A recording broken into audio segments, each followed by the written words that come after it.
Today's shiur begins 12 lines from the top of Daf Lamed Vov. On the side of the Gemara, you'll notice we have a nosei, a topic heading that we've written in, and it reads, Dinoi Shel Rabbi Yochanan. We'll be featuring Rabbi Yochanan's law, Hakol Tzrichim Das Habaylim Ba'akrovas Korbanam Chutz Mi Mechusrei Kapara. This is a point that we dwelt on in our last shiur, so if you are familiar with our previous shiur, this will be quite familiar, and that is that in the offering of sacrifices, we require the awareness of the owner of the sacrifice, with the exception of sacrifices that are for the Mechusrei Kapora. We spent a lot of time in our previous shiur defining Mechusrei Kapora, so we're not going to repeat all of that again. Just very briefly, it has to do with those sacrifices that are brought not as a result of sins having been committed, but rather as a result of a period of defilement. And the bringing of the korbanos represents the end of that defilement period, and hence the owner now being able to resume the consumption of sacrificial meat. The Gemara.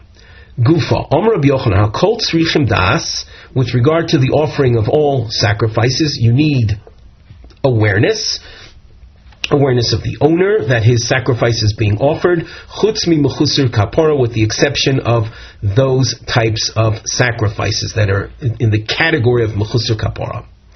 And we have some markings that we introduce on the side under the mivneh heading.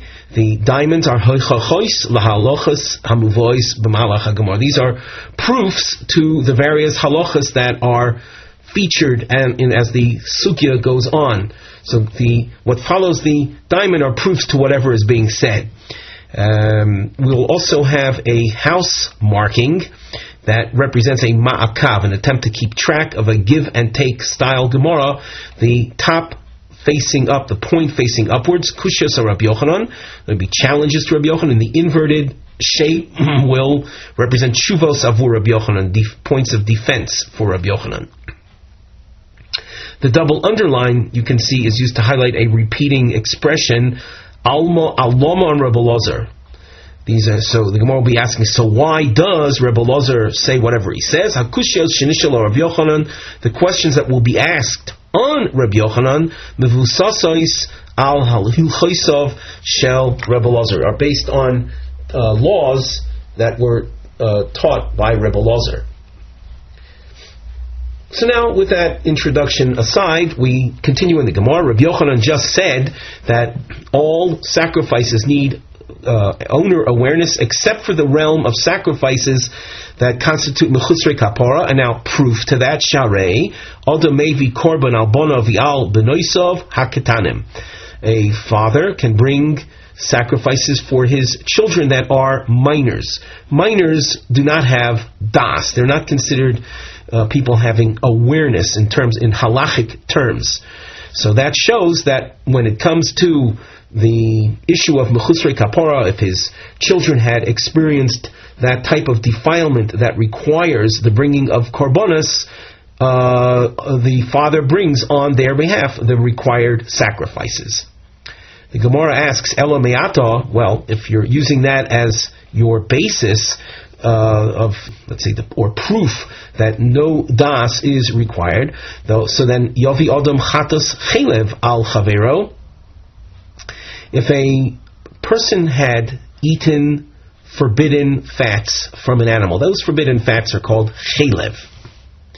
One who eats chelev unwittingly, b'shogeg, he has to bring a sacrifice, and this is we'll call this a sin-related sacrifice. That's not in the realm of mechusar kapara, sin-based sacrifice, and we're suggesting something now which we know is not the case, but that a person should be able to bring a sin offering on behalf of his friend without the friend's knowledge. Shekain, and the precedent is Shekain Adam Mevi al Ishto Shaita Krib Yehuda. We know that a man can bring a sacrifice for his wife that became an imbecile. Let us say she had given birth, and that necessitates the bringing of a sacrifice. Now, the wife is an imbecile, so she has no awareness, and yet the husband brings the sacrifice on her behalf. So she has no awareness. So too, let a person bring a sin offering on behalf of his friend without his friend's knowledge. And we know that's not allowed. Aloma Rabbi Ozer. Why then does Rabbi Ozer say Hifrish chatas chaylev al chavero lo asa klum? That if a person sets aside, dedicates a sin offering on behalf of his friend, he has done nothing. It's ineffective.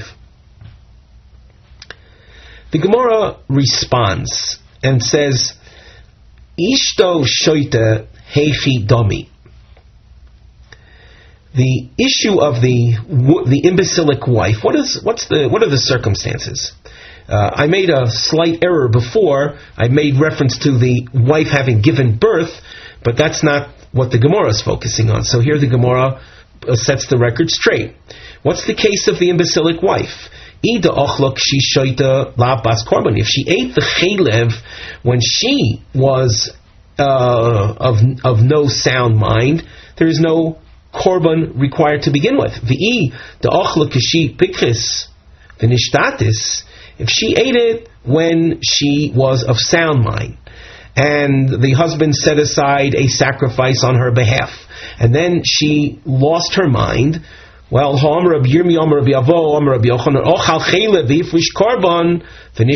person who would consume chaylev, set aside a sacrifice, and then lost their mind, and even if they recovered afterwards, that sacrifice is of no validity. It's rendered unfit.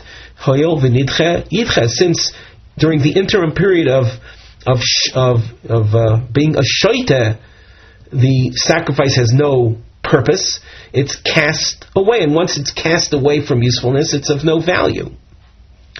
So that if we just take note of the structure of the Gemara, there had been a suggestion of bringing a chatas chaylev for one's friend without their knowledge, and then that was based on a person bringing a korban for his wife that's a shoita. I should point out what we mentioned before of a type of error.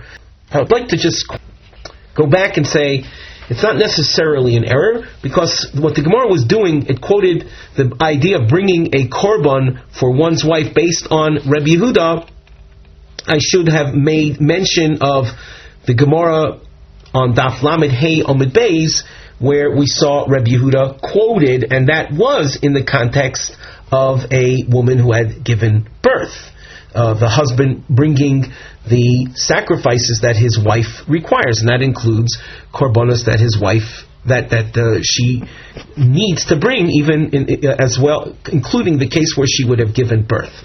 So the Gemara then demonstrated here how there was no question to begin with, because the bringing of a korban on behalf of one's wife, parallel to the suggestion of bringing a korban on behalf of someone that ate chaylev, well, that just doesn't exist. There is no case of an ishtoi shoita, of a man's wife who's an imbecile, for whom a chatas chaylev would be brought to begin with.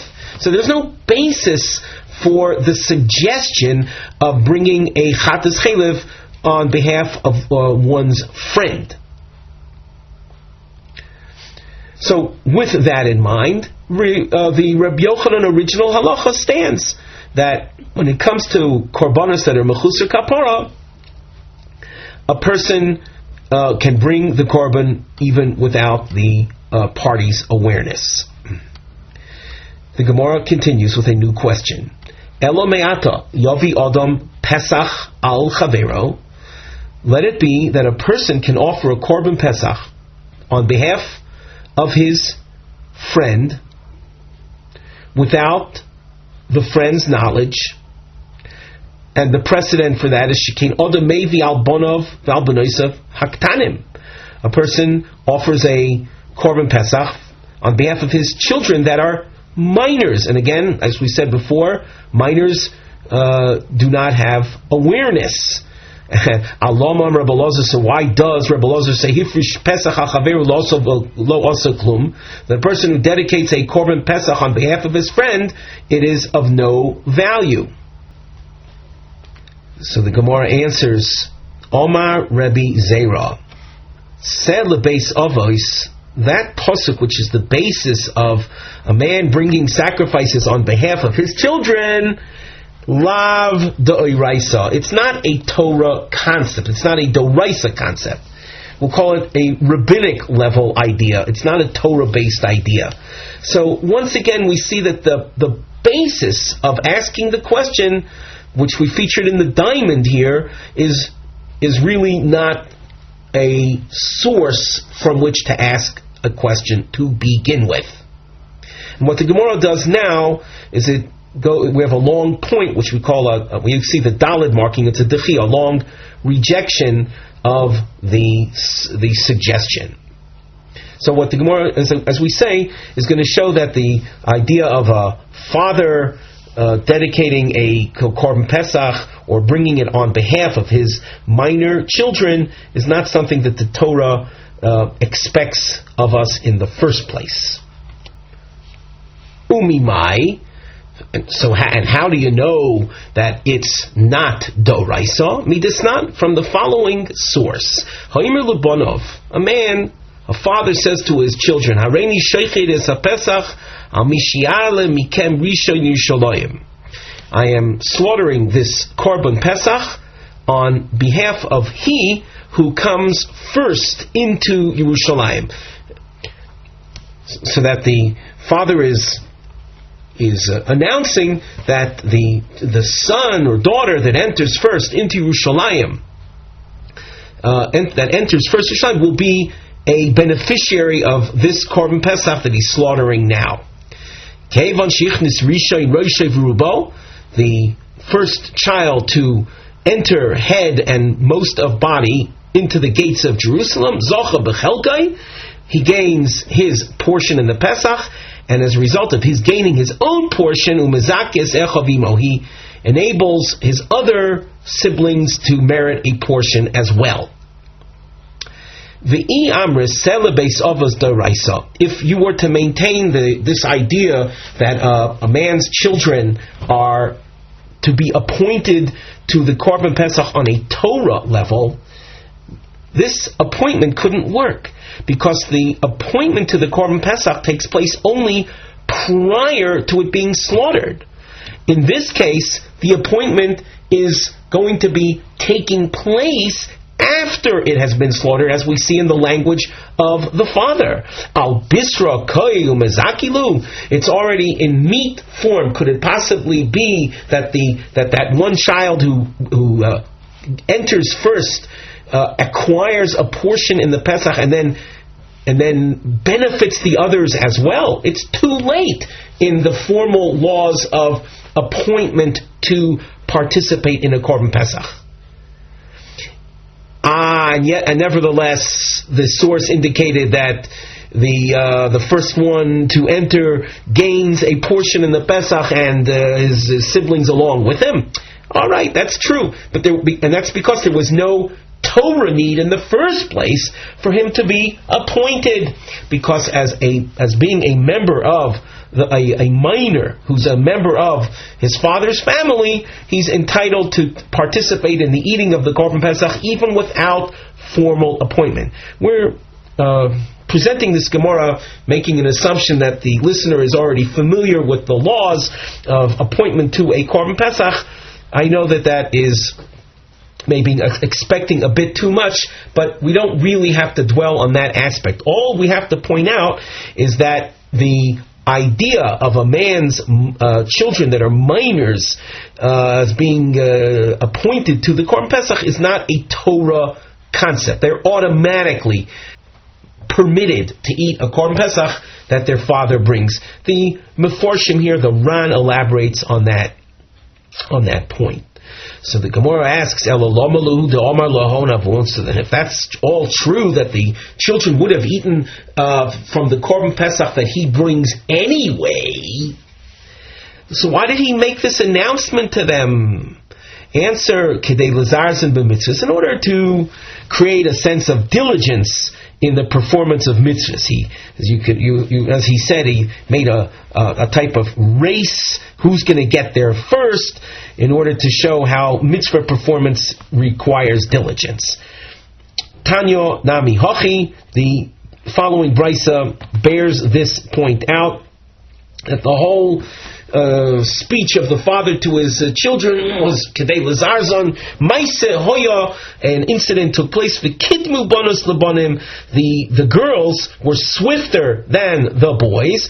V'nimtzu bonos rizos ubonim shvelim, resulting in the daughters being the diligent ones and the sons being lackadaisical, relatively speaking. The Rashi explains, Tanya Nami Hachi Kedei Lazarzin Komar Midikomar Bonim Shvelim. The expression was that the sons were Shvelim, were weaker, or they were lackadaisical relative to the Bonos.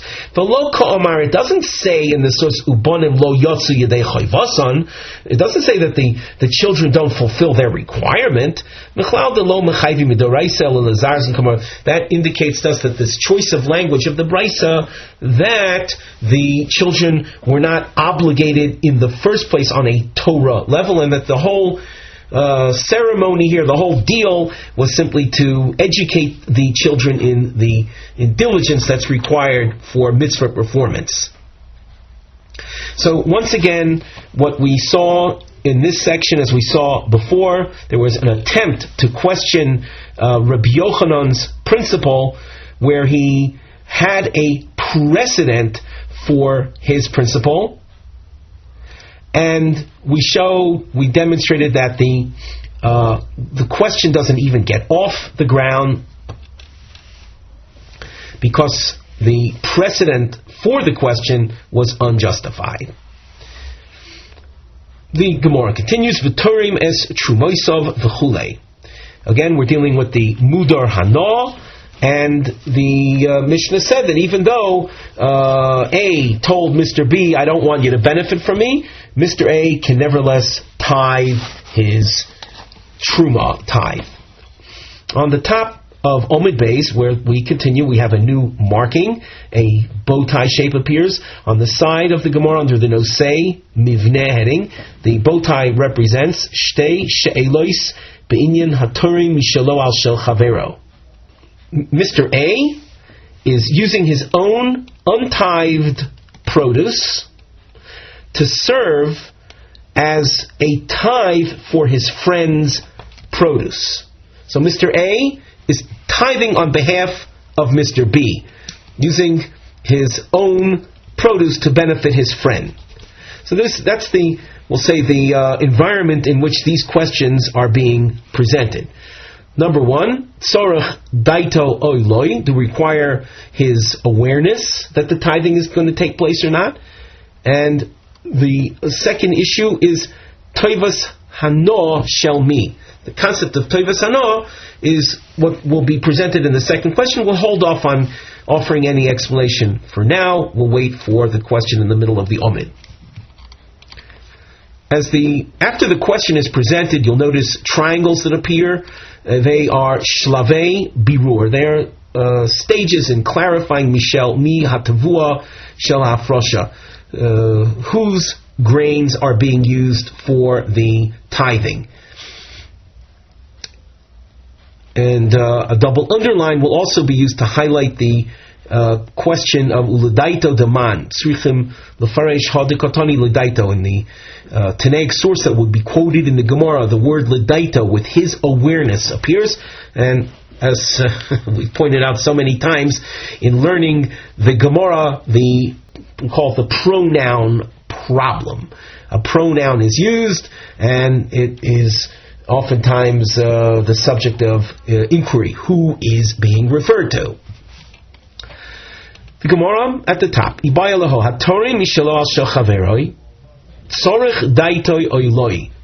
If A is tithing on behalf of B, do you need his awareness or not? Mi amrinon, and the Gemara presents two sides of analysis. Mi amrinon kiva dezchus huloi lo tzorach das. since Mr. B is going to benefit from Mr. A's action of tithing, it's a schus, it's a merit, it's a benefit for him, you don't need his approval. There's a concept known as Zochen L'Adam Shelo B'Fanav, that I'm allowed to cause you benefit even without your awareness. Oidilma, or possibly mitzvah delayhi, it's his mitzvah. We're speaking about Mr. A tithing on behalf of Mr. B, but it's Mr. B's grains that need to be tithed. It's his mitzvah. V'nichole lemevde. It might be something that he would prefer doing himself. So that if I am going to come along to we'll say, take away his mitzvah, well, I definitely would need his awareness, his approval beforehand. Ta shma. Notice we have a long marking. This is an attempt to prove one direction, and then after the long marking you'll see there's another triangle, which in effect is a reversal of what we're trying to say. So these are all stages in trying to explain the following source. It's our Mishnah. The Mishnah says, when you're dealing with Mudar Hano Mechavero, A said to B, I don't want you to derive any benefit from me. It says, Torem es trumosov, es masrosov, l'daito. He can, and we're going to use pronouns now, which in Gemara markings, we try to avoid at all costs, but the nature of this Gemara is that the pronouns are the subject of clarification in the Gemara. So we say that the Madir, the one who initiated the vow, is allowed to tithe the other fellow's tithes l'daito, with his awareness.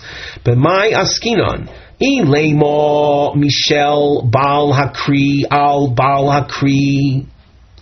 If the circumstances here involve, again, we have Mr. A made the vow, and he's going to be tithing on behalf of Mr. B. But if you're going to say that Mr. A is taking Mr. B's untithed grains, Balakri is the owner of the pile of grain that needs tithing. And Michel Balakri means take from his grains, take from Mr. B's grains, and set aside some of them on behalf of Mr. B. Uladaito Daman, and in the source it spoke about his awareness. Ilema Ladaito delay. If you're to think it means that the Mr. A who is doing the action of mafresh, he's being mafresh, or torein, he's doing the action of tithing, so that, what are we describing here? Mr. A comes along, of course he is aware of what he's doing, and tithes Mr. B's grains using Mr. B's own grains for the tithing. Man Shavya Shaliach, who made Mr. A an agent. We didn't mention this before, but it's a cardinal rule with regard to tithing, that if someone other than the owner is going to do the tithing, there has to be formal shlichus, formal agency, an appointment of someone to serve as an agent for tithing.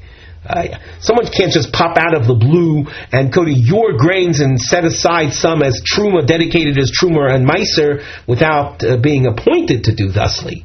So, if you're going to say that the source is describing shel balakri al balakri, and the da'ato referred to as the one who's doing the tithing, there was no shlichus appointment. Elo ledaito de bal hakri. So we'll suggest that it's a reference to the awareness of the owner of the grains that need tithing. So if it's ledaita de balakri, that would mean that Mr. A, who initiated the vow, is formally appointed as a shaliach. But that can't be the case. Mr. A initiated a vow. He can't now grant benefit to Mr. B, and by cooperating, by executing the agency, he is giving benefit to Mr. B. He's doing Mr. B's will. So we have to still explain the source, the Mishnah. Ella, what are the circumstances of the Mishnah? Ella, Mishaloi al shel balakri. Mr. A is going to be using his own untithed grains to serve as a tithe for Mr. B's grain. Uladaito deman. The source said that this tithing can take place with his awareness. Whose awareness? Ilem uladaito de balakri. If you're talking about the awareness of the owner of the grains that need to be tithed, hakamahani. Well, then Mr. A is in effect doing the will of Mr. B, causing Mr. B to enjoy, to benefit from that, from the knowledge that Mr. A is doing the shlichus, but Mr. B is not allowed to benefit from Mr. A. That's the Mishnah.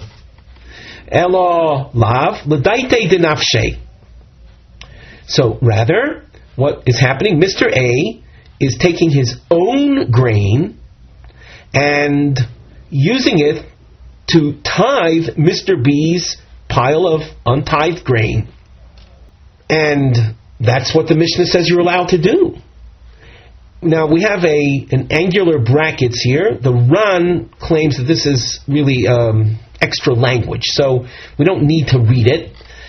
And so skipping the angular brackets, Elo lav, the result then of this is Ein Sorich Das. Remember the original question? The original question was if Mr. A is going to use his own untithed grains to serve as the tithe on behalf of Mr. B. Do you need Mr. B's awareness? You see from here, no, you don't need Mr. B's awareness.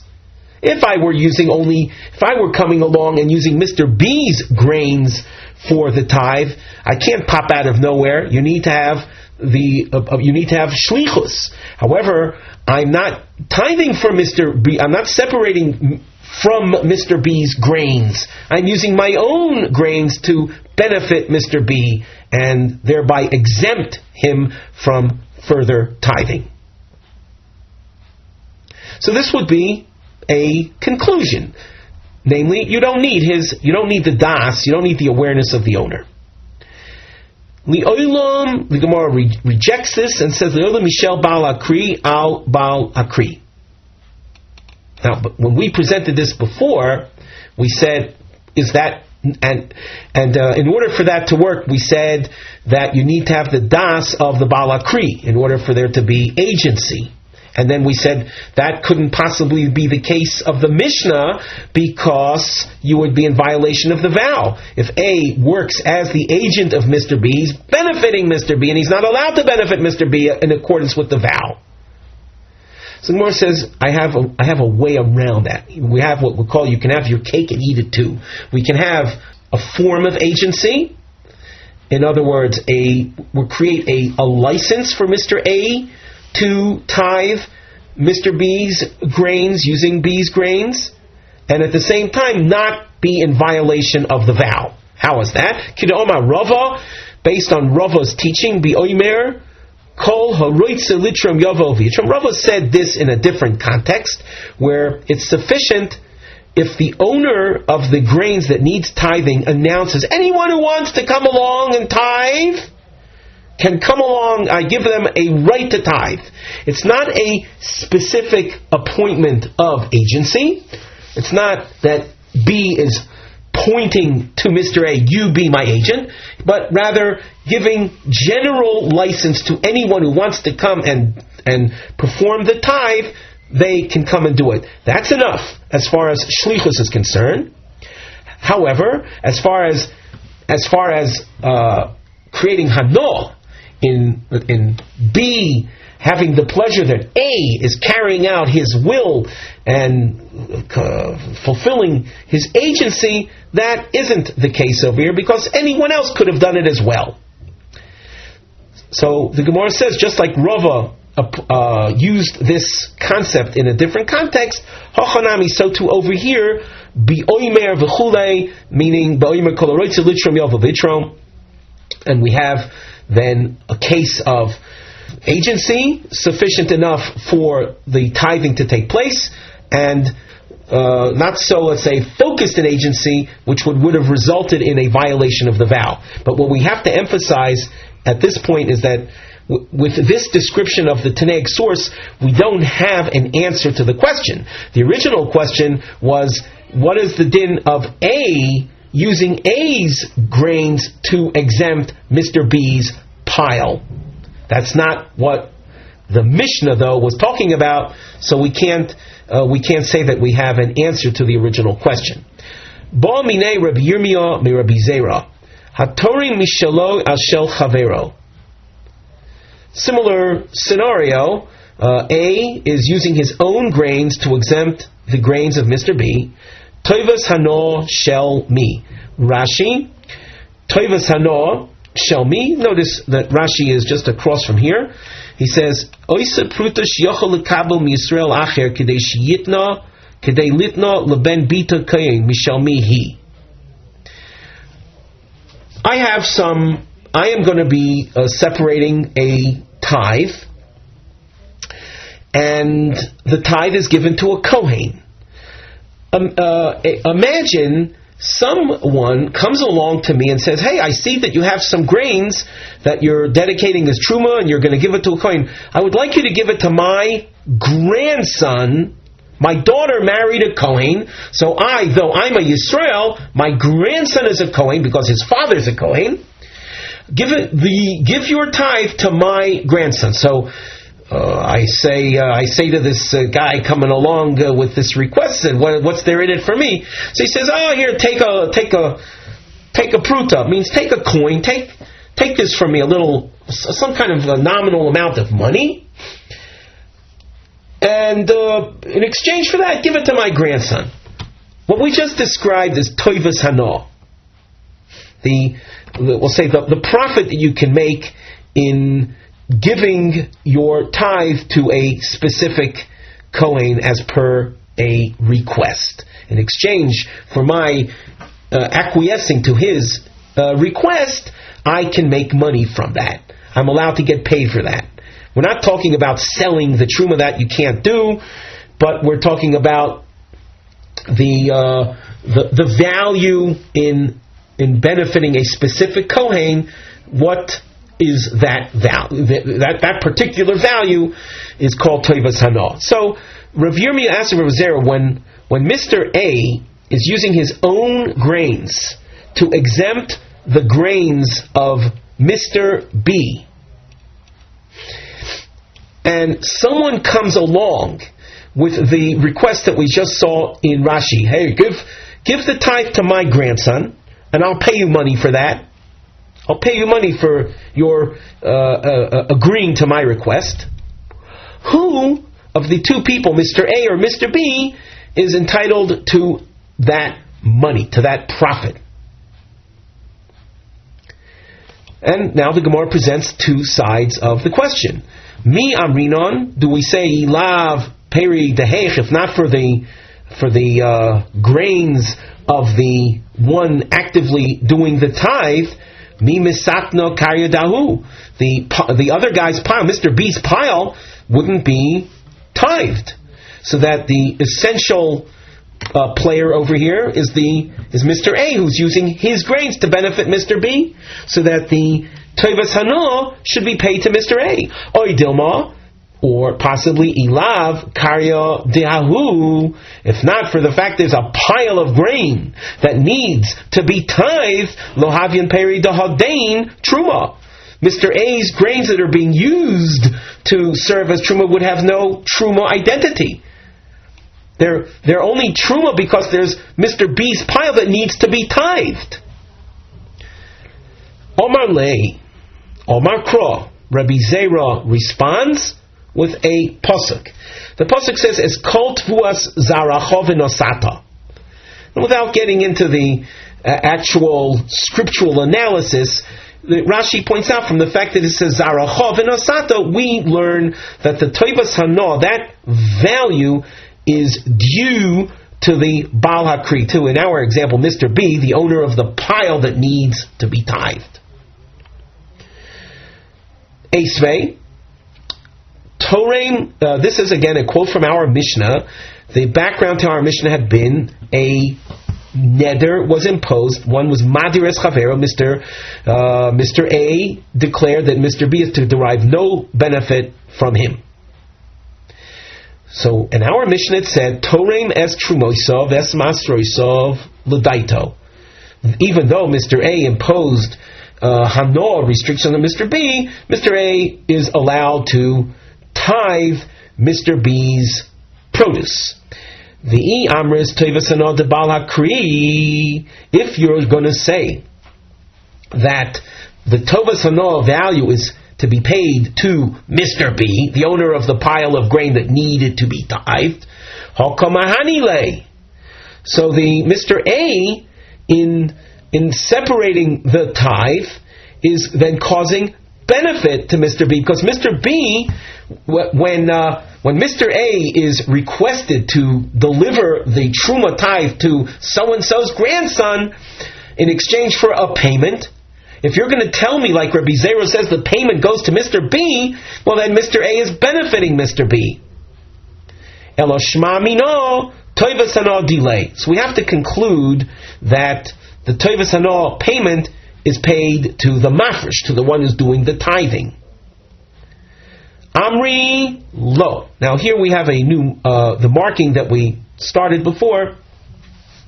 We continue. We didn't mention, but we have it on the side. We feature under the mivneh, the volcano shape with the narrow part facing up is a makav. Keep track of the back and forth style regarding toivas hano.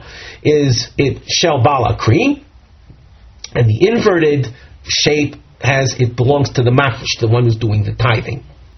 The Gemara continues and says you can't conclude the issue of, namely Rabbi Zera's question, or you can't challenge Rabbi Zera's question from the case of the Mishnah. Amri lo. The Mishnah was Mishel Baal HaKri al Shel Baal HaKri Uledaito de Baal HaKri. The Mishnah's case was not like we thought. We thought that the Mishnah spoke about Mr. A using his own grains to exempt the grains of Mr. B, as per the original question. But that's not the case of the Mishnah. But rather, the case of the Mishnah is that A is coming to Mr. B's pile of grain, separating some of Mr. B's own grains, dedicating it as a tithe. And you'll ask, well, what about the problem of the hana that Mr. A is giving Mr. B in functioning as his agent? As we explained earlier, through that general announcement which serves to be the equivalent of establishing agency, without Mr. A directly benefiting Mr. B, as he was not appointed a specific agent. Anyone else could have done it as well. Ta shma. So again, the Gemara tries to resolve the question in a definitive fashion, and you can see we have an inverted volcano shape that will indicate that the conclusion will be that the Toivas Hano payment that Rabbi Yirmer was asking about, the Toivas Hano payment goes to the mafresh, to the one who's we'll say volunteering his own grains as truma on behalf of his friend. In the course of this Gemara, you'll notice there's a bracketed section. There are 3 points that are taught here. We need for our Gemara only point number 3. So let us not preoccupy ourselves with too much explanation regarding points 1 and 2. They're brought here simply because of a full quote of Rabbi Yochanan's teaching, but only point 3 is necessary for our sugya. The Gemara. Tashma, Yomer Rabbi Avo, Omer Rabbi Yochanan. Notice if we skip the brackets momentarily, V'hatorei mishaloi al she'eno shelo. If Mr. A is using his grains to exempt someone else's grains, tovas hanah shelo, the tovas hanah payment is due to the one who's doing the hafrosha. And that would answer Rabbi Yirmiyah's original question of Rabbi Zera, who gets the tovas hanah? Is it the Torem or the Mafresh? Does he get it? Or does the Baal Hakri get it? And the answer is the Mafresh gets it, the one who's doing the tithing. Let's go over the bracketed section. Point 1, Hamakdish Moisef Chomesh. When an item is dedicated to the Beis Hamikdash and it needs to be redeemed, if the original owner that sanctified it is coming to redeem it, he has to pay the Beis Hamikdash the principal value and add a fifth. If an outsider comes to redeem the item that was dedicated, he pays the principal value but does not need to add a fifth. Number 2, Umiskaper Oiser Tmura. If Mr. A set aside a korban on behalf of Mr. B, Mr. B is called the miskaper. He's the one that's going to benefit from the atonement afforded by this animal. Before the animal is processed as a sacrifice, it was dedicated to serve as a sacrifice. Before it's actually slaughtered, there is something called tmura. Tmura is a replication of the sanctity of that particular animal onto another animal. It's not something that one is actually allowed to do, but if one does it, it is the sanctity is replicated. Who has the power of Tmura? So point number 2 is telling us that the miskaper, the beneficiary of the sacrifice, has that power. But just as far as the general sugya is concerned, the second question that was featured here in the middle of the Omid, Rabbi Yirmiyah's question of Rabbi Zera concerning Torah Mishalal Shel Chaver, who benefits from the tovas hanah, who gets that value? The answer is the one who is volunteering his own grains on behalf of his friend. He'll get paid by, as we said before in the example with the grandfather, that grandfather will pay him the tovas hanah as opposed to paying the owner of the pile of grain that requires tithing. Our Mishnah spoke about a muder hanah mechavero, and it said, Melamdoi medrash halachas vagonos avolo yolamdenu mikra. The madir, the one who imposed the vow on his friend, namely whereby the friend cannot benefit from the vow taker. Nevertheless, the vow taker is allowed to teach the other party these areas of Torah learning, medrash, halachas, and agonos, but not simple scripture. On the side, we have a topic heading, Lama b'mudar hanah mechavero katani dedafka mikra lo yalamdenu avol Torah shebal peh mutar lalamdo. Why is it that simple scripture is not allowed to be taught? That would constitute a violation of the vow, but the oral law, the oral parts of the Torah, namely what we call Torah shebal peh, that we call the simple scripture aspects of Torah, one could teach the other party, even though he's not allowed to receive benefit. The Gemara, Mikra Maitai Malo Yulamdenu.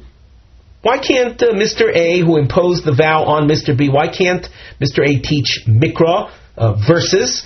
Mishum Dekomahani Le. Well, because he's giving him benefit. Well, Medrash Nami Komahani Le, teaching him the Medrash, we call that the oral tradition in explaining the Torah. Isn't that also a granting of pleasure, and wouldn't that be a violation of the vow as well? Omar Shmuel, b'mokim shenoitlim schar al hamikra v'einoitlim schar al hamedrash. The Mishnah is talking about a location where a fee is paid for the teaching of mikra, but no fee is paid for the teaching of medrash, and therefore, what the Mishnah is saying, if Mr. A prevents Mr. B from getting benefit, so Mr. A cannot teach b'chinam, for nothing, free, gratis. he's not allowed to teach for free mikra, because if he teaches Mr. B mikra for free, Mr. B is saving that money that he would have had to pay someone else. Well, that saving, as we said in one of our previous shiur, a penny saved is a penny earned. His saving of the money is then considered receipt of hana, of benefit from Mr. A, and he's not allowed to. However, the teaching of medrash that Mr. B, let's say, is going to receive the medrash lecture from Mr. A, B doesn't have to pay for that anyway. So he's not saving any money. Look, as far as the absorption of Torah knowledge is concerned, that's not a factor over here in our discussion. The focus is hana. For our purposes right now, we'll simply say that mitzvahs lav lahenis nitnu, the fact that one is performing a mitzvah of learning Torah per se, that doesn't come into the category of hana. Even though those of us who learn Torah, many will testify that there's no greater pleasure in the world, but we're talking right now about hana in the context of the vow. So, but the saving of money, that is considered a hana. Therefore, to teach for Mr. A, who imposed a vow on Mr. B, to teach mikra for free, that would benefit Mr. B financially. Teaching medrash for free doesn't create any benefit, because Mr. B wouldn't have to pay for that anyway. The Gemara asks, "My paska." The Rosh on Lamed Zayin Amud Aleph deals with this phrase. My paska, he says, and if you have it available, you'll see it on the 5th line of the Rosh commentary there on Lamed Zayin Amud Aleph. He says, "My paska sheli olam noitlim schar ala mikra v'lo ala medrash v'lo kotoni ibcha." From where do you know that payment is always made for mikra and it's not made for medrash, and not the other way around? The Gemara continues at the top of Lamed Zayin Amud Aleph. Ha komash malon. The point of the Mishnah is as follows: Afilu b'makom shenoitlim schar, that even in places that money is paid for, we'll say for Torah instruction, al hamikra shori lemishkal, al hamedrash lo shori lemishkal. For verse instruction, one is allowed to receive payment. But for the teaching of the oral tradition, the medrash, one is not allowed to receive payment. And therefore, since in general it's allowed for payment to be made for mikra, the madir, the one who imposed the vow, should not engage in free mikra instruction. That would be in violation of the vow. He would be creating benefit for Mr. B, him saving that money by receiving free instruction that he would have paid for, and he would have been allowed to pay for it with someone else. The Rashi at the top line, the Hal Komash Malon Masnisin, our Mishnah says that it's for this reason that the Madir, the one who imposed the vow, should not teach verses. Since one is allowed to get paid for that,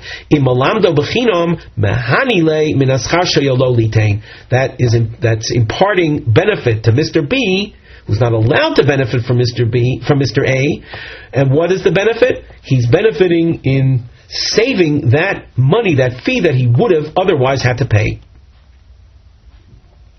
The Gemara asks a question. You'll notice this is a question that lasts a couple of lines, and this also leads us into a new discussion with a topic heading.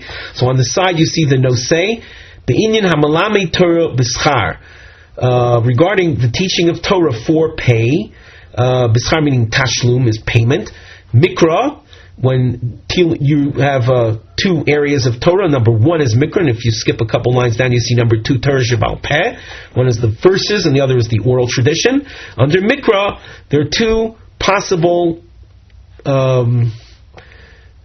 foundations or bases for the payment. Number Aleph is schar shimur. Simply put, babysitting fee. And Beis, schar pisuk tamim. It's payment for the teaching of the vowelization and the cantillation that you find in Mikra. We turn back to the Gemara. My shno, and again we point out the question last a few lines. My shno medrash delo. What's different about medrash that you're not allowed to pay for that? The pasuk says, "V'oisi tzivo Hashem b'oisahi l'lamed eschem." Moshe Rabbeinu says that I was commanded by God to teach you. Ksiv rei limadati eschem chukim mishpotim kasher tzivani Hashem. Behold, I taught you the laws of the Torah as God commanded me. And we darshan ma'ani b'chinom afatem nami b'chinom. Well, just like God taught Moshe Rabbeinu for nothing, so too when you teach Torah over, you're supposed to teach it for nothing, b'chinom. Okay, so with that we understand that that medrash must be taught for nothing, for no payment. Well, mikronami b'chinam. Let the law say that the teaching of verses shall also be b'chinam, for nothing, without being paid for it. So how is it that the teaching of Mikra involves the possibility of paying for that?